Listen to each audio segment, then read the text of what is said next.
Hidden Doggo here with the Doggo Reviews, coming at you with Hades. I don't understand why everyone is so overhyped about this game. Everyone makes it seem like it's the second coming of Christ from the reviews. Go right now, open up Steam, and type in Hades, then look at all the reviews. Everyone's giving it 10 out of 10, 9 out of 10, 10 out of 10, everywhere you go. Look down the list. Look down the whole list. That's all you find. Is Hades a good game? It's okay. I definitely think that it has some strength, especially in that nice heavy metal sort of soundtrack that it's got going for it. The visuals are pretty nice, how the characters are drawn, the voiceover is solid, but when you get to the meat and potatoes of the game, it's kind of lackluster. The two different upgrade paths you get are God upgrades and Daedalus upgrades.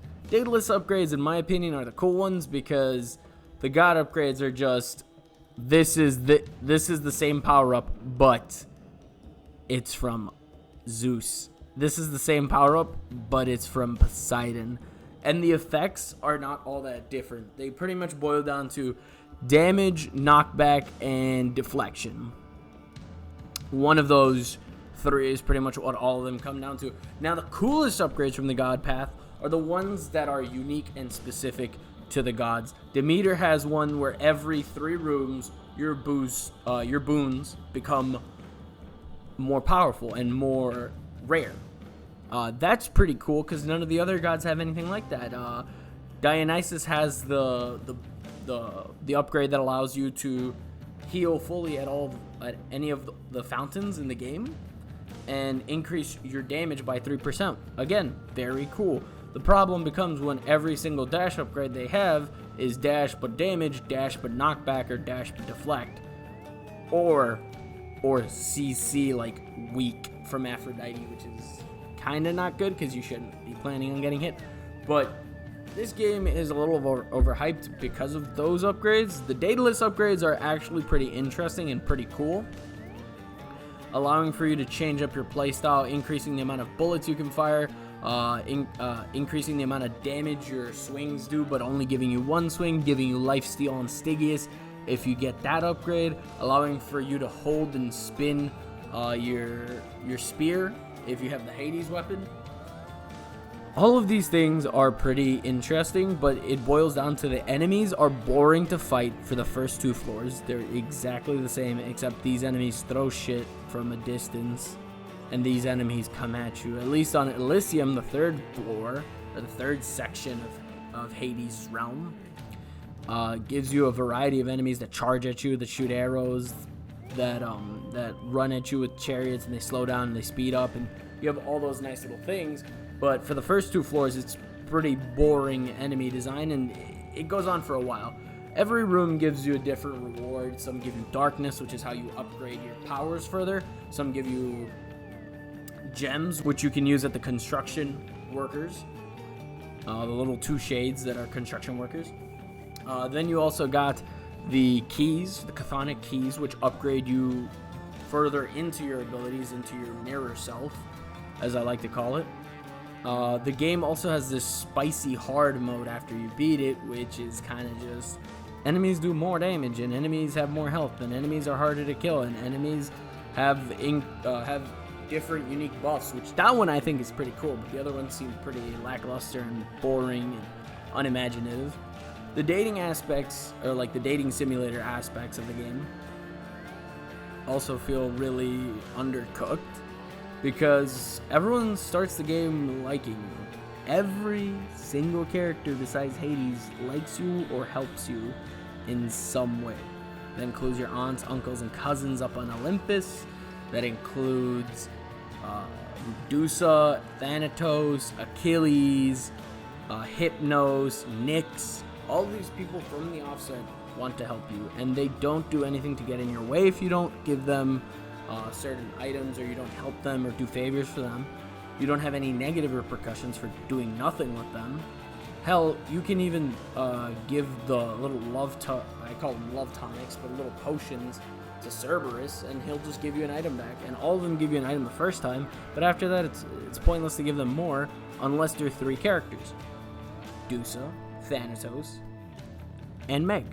Those are the only 3 characters that have anything important to them after you've given them the love potion or the love tonic or whatever the hell, the juice that they want.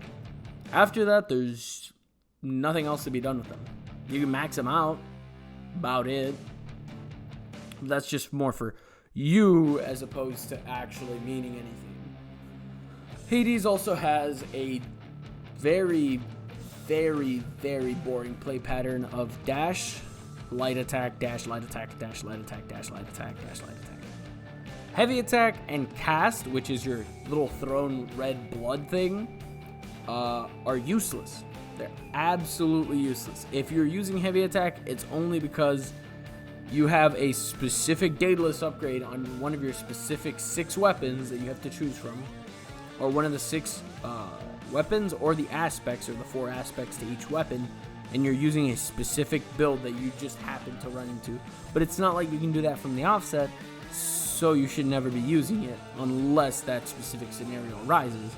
Cast is... There is no build around cast. I've had not a single run out of my 100 runs or 100 attempts to escape had cast become a useful damage dealer. It does nothing. Now, that's not to say that, they should have changed it, but I definitely think they could have done something else with what the fuck is this? I'm just shooting a little red blob at somebody. That's so boring. At first I thought it was interesting because I thought I could rip it out of them by pressing circle again, but turns out, nope. You can't.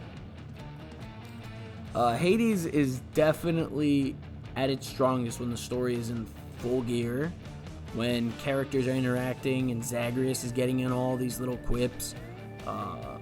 But ultimately it feels like this game was lacking in the gameplay department. Now look, it's a $20 game, which is pretty nice. It's not terribly overpriced and it's at a great price point.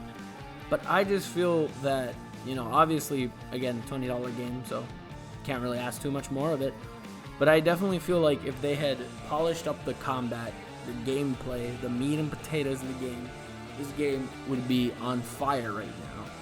With its excellent voice acting, its excellent story, its excellent direction.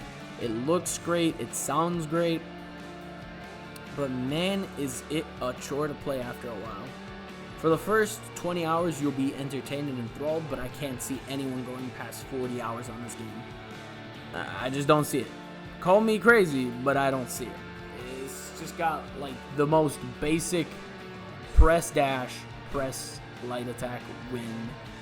I feel like there should have been a stamina system if you were going to make the gameplay just revolve around that, so I kind of have to think more than just, I'm just going to keep smashing dash because it's good. I have iframes. If you max it out or get it all the way upgraded, you get up to 2 dashes. So it becomes well, why wouldn't I dash? And I feel like that gameplay loop needed to be changed, where there's a stamina bar, where there's some sort of fatigue level bar going on, where after a certain amount of dashes, you can no longer dash, because then the game just kind of gets trivialized, and at that point you become a DPS test. Oh, do I get enough items that upgrade my damage to a ridiculous degree? No? Well, I'm fucked. / I need to dodge everything, so unless my build revolves around that, it's kind of boring.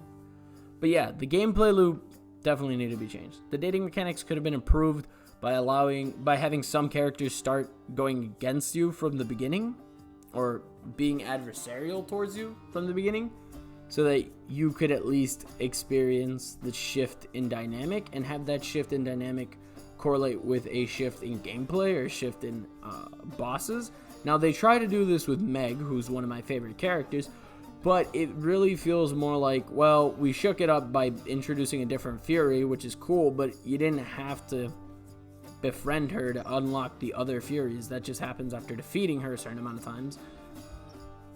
Or defeating the whole game, I believe. One or the other. So that feels kind of cheap. But I also wish more characters had that adversarial rival mentality. And so, I like when Thanatos pops in and is like, hey, Zagreus, I bet I can kill more people than you. And you're like, no, you can't. And then you guys battle it out and you get a reward at the end. That looks cool. But it would have been nice if I had unlocked that through befriending Thanatos instead of just I went to Elysium a certain amount of times and now he's unlocked. Or having the ability to have Medusa come in or something along those lines. Now you could argue, oh yeah, but the love interest give you trinkets.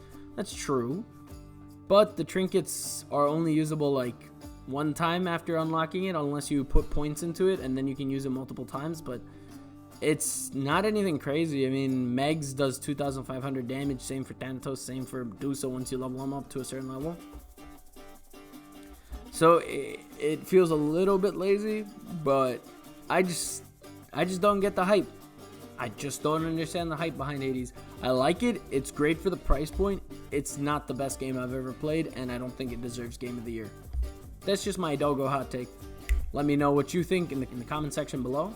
Leave a like, subscribe. You know the rest. Deuces.